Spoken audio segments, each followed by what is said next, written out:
கூட்டணியில் இருந்து பிரிந்துவிட்ட நிலையில் அதிமுக பாஜக இடையே மோதல் போக்கு நீடித்து வருகிறது. இந்த நிலையில் அதிமுக பொதுச் செயலாளர் எடப்பாடி பழனிசாமி மற்றும் தமிழக பாஜக தலைவர் அண்ணாமலை பேசிய காரசார கருத்துக்களை தற்போது பார்க்கலாம்.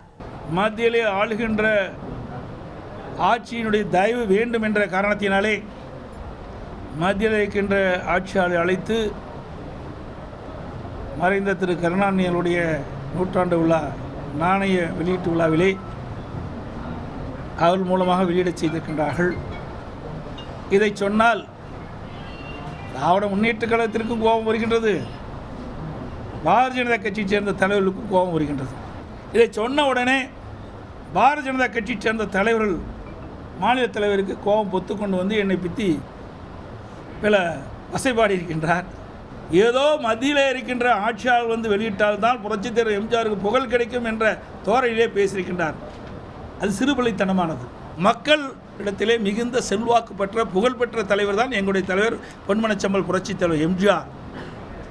அந்த வரலாறு கூட தெரியாமல் நீங்கள் பிறப்பதற்கு முன்பாகவே ஆட்சியில் அமர்ந்த தலைவர் எங்களுடைய தலைவர் என்பதையும் இந்த நேரத்தில் நினைவு கூர்ந்து, அது மட்டுமல்ல உங்களுடைய தலைவர்களாம் அப்பொழுது எந்த பதவியிலும் இல்லை என்பதையும் இந்த நேரத்தில் தெரிவித்திருக்கின்றேன்.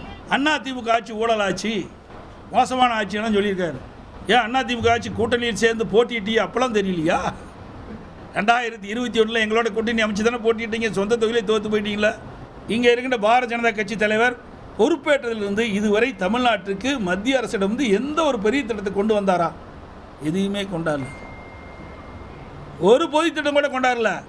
தேர்தல் நேரத்தில் பிரச்சாரத்தில் சொன்னார், கோயம்புத்தூரில் பாரதிய ஜனதா மத்தியிலே ஆட்சி அமைந்த உடனே 500 நாளில் 100 திட்டத்தை கொண்டாடினார். இப்போ எத்தனை திட்டத்தை கொண்டு வந்திருக்கிறார்? பூரா பொய், பேச பூரா பொய். இன்னைக்கு மைக் கிடைச்சா போதும், எந்த அளவுக்கு பொய் பேசணுமோ அந்த அளவுக்கு பொய் பேசுகின்ற ஒருவர் தான் இன்னைக்கு பாரதிய ஜனதா கட்சியுடைய தலைவர். கூவத்தூரில் நடந்தது கட்சியினுடைய பொதுச் செயலாளரை தேர்ந்தெடுக்கக்கூடிய நிகழ்வா? கூவத்தூரில் நடந்தது அலங்கோலம். ஒரு புரட்சி தலைவர் புரட்சி தலைவி நடத்திய ஒரு கட்சி, தமிழகத்தில் திமுகவுக்கு மாற்றாக இருக்க வேண்டும் என்று தமிழக மக்கள் நினைத்த ஒரு கட்சி. கூவத்தூரில் நீங்கள் என்ன அநியாயம் பண்ணீங்க? இஎம்ஐ டெண்டர் சிஸ்டத்தில் கட்சியினுடைய முதலமைச்சரை தேர்ந்தெடுத்தீங்க. ஹையஸ்ட் பிட்டராக எடப்பாடி பழனிசாமி, மீடியம் பிட்டராக கொங்கு பகுதியில் இன்னொரு அமைச்சர், லோவஸ்ட் பிட்டராக தென் தமிழகத்தில் ஒரு அமைச்சர். என்ன பிட்டிங்க? எந்த எம்எல்ஏவுக்கு மாசம் என்ன பணம் கொடுக்க வேண்டும் என்பதுதான் கூவத்தூரில் அந்த பிட்டிங் முறை. அதன் பிறகு தவழ்ந்து காலில் விழுந்து பதவியை பிடித்து எடப்பாடி பழனிசாமி இந்த தன்மானமிக்க ஒரு விவசாயினுடைய மகனை பச்சை இங்கிலே 10 ஆண்டு காலம் கையெழுத்து போட்டு ஒரு பைசா வாங்காத இந்த அண்ணாமலையை பற்றி சொல்வதற்கு எடப்பாடி பழனிசாமி என்கின்ற தற்குறிக்கு எந்த விதமான அதிகாரம் கிடையாது. இது அகந்தை, இது அகந்தை. 2026 புரட்சி தலைவர் புரட்சி தலைவி நடத்திய இந்த கட்சி இது போன்ற கிணத்து தலைகள் என்று வழிநடத்தி கொண்டிருக்கின்றீர்கள். தூக்கி எறியப்படுவீர்கள். 4வது இடம் கூட கிடையாது.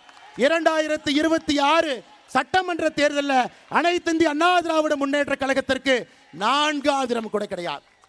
இன்னைக்கு ஒரு உண்மையை சொல்றேங்க, ஒரு உண்மையை சொல்றேன். எதற்காக எனக்கும் அதிமுகவினுடைய தலைவர்களுக்கும் சண்டை? இதனால் தனிப்பட்ட வாக்கியால் பிரச்சனையா? மேடையில் நிறைய தலைவர்கள் இருக்கிறாங்க, அதிமுகவோடு கூட்டணி வேண்டும் என்று சொல்லக்கூடிய தலைவர்கள். எனக்கும் அதிமுகவுக்கும் வாய்க்கால் பிரச்சனையா? நம்முடைய கூட்டணியில் இருக்கக்கூடிய தலைவர் எடப்பாடி பழனிசாமி அவர்களை தொலைபேசி மூலமாக கூப்பிடுறாங்க. 2019 வாரணாசியில் மோடி அவர்கள் வேட்புமனு தாக்கல் செய்ய போறாங்க. எல்லா முதலமைச்சர்களும் கூட்டணி கட்சியினுடைய முதலமைச்சர்களும் அங்கே போறாங்க. நீங்களும் வாங்க, நான் போலான். அதற்கு எடப்பாடி பழனிசாமி சொன்ன பதில் என்னன்னா, தோற்க போகிற மோடிக்காக நான் எதற்கு வாரணாசிக்கு வர வேண்டும் என்று சொன்ன பதில். இல்லை என்று எடப்பாடி பழனிசாமி சொல்லட்டும்.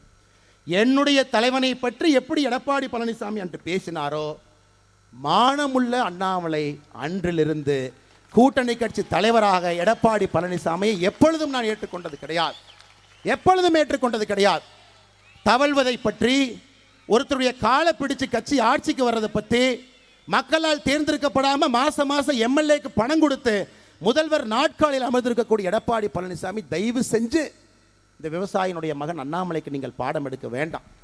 உடனே சப்ஸ்கிரைப் பண்ணுங்க.